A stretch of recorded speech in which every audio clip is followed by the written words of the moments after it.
Hey, I just want to talk about how disgusted I am at this genocide hotline that's been set up by John Minto and his radical friends. Basically, what it is they want people to call in and dob in Israeli visitors, particularly young people, and they want to contact them and tell them they're not welcome in New Zealand. This is disgusting. This needs to be closed down. The government needs to get on board with it. You know, the thing is with young Israelis, they say, they're only targeting the soldiers because they feel they've been involved in a genocide war in relation to Gaza. And I don't want to get into the Gaza and Israel thing. I'm praying for the peace of Israel and the peace in Gaza and so forth and the other surrounding countries. But the thing is, every young person in Israel serves in the army. It's compulsory military service. And a lot of those young people are just such awesome young people.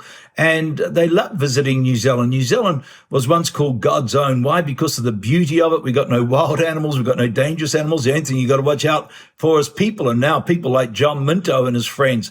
Imagine dobbing in visitors and them trying to contact them and asking them to leave the country. This is terrible. Telling people they're not welcome here.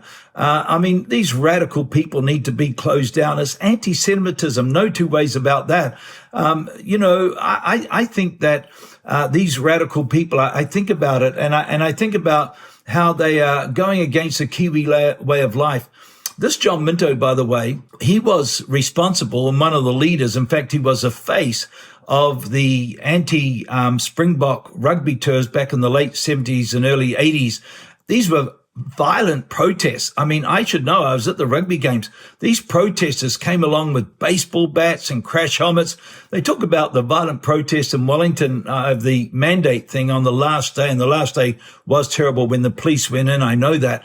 But it was a very peaceful protest up to that. But these anti-apartheid protests, they were absolutely violent. They were terrible, throwing glass on the rugby field for the players. I mean, it was disgusting. This was John Minto, who's back then, and he's still there today. And of course, he's going on about anti-apartheid and that separate class system, and yet he's now, of course, promoting the radical Maori agenda for a separate government and separate health system and all this kind of stuff. You can't have your cake and eat it too. But, I just want to say that I also agree with Winston Peters in relation to calling out these radical recent immigrants that are now sitting in Parliament wanting to bring in their agenda to our country. I mean, I remember Tim Barnett did that, and I've talked about that for those who go back that far. He too was a recent immigrant who got into Parliament and brought in his agenda.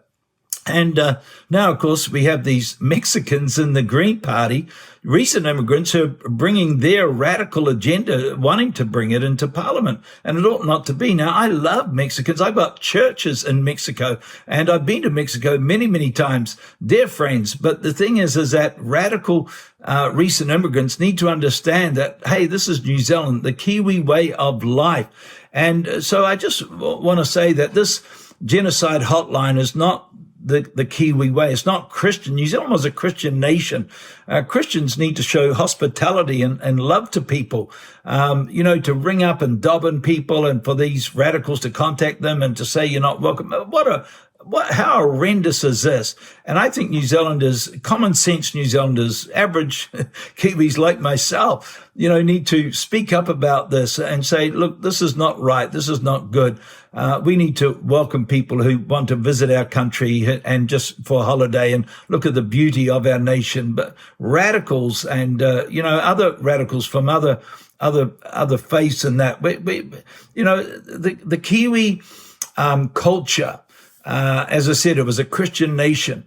We've slipped, I know, so far morally, socially. People like, obviously, Helen Clark socially engineered our country. So, same with Jacinda Ardern. These radical people, I could go through the list of them. I've talked about it before. But, I think the average mum and dad doesn't want this. The average Kiwi doesn't want this radicalism in New Zealand.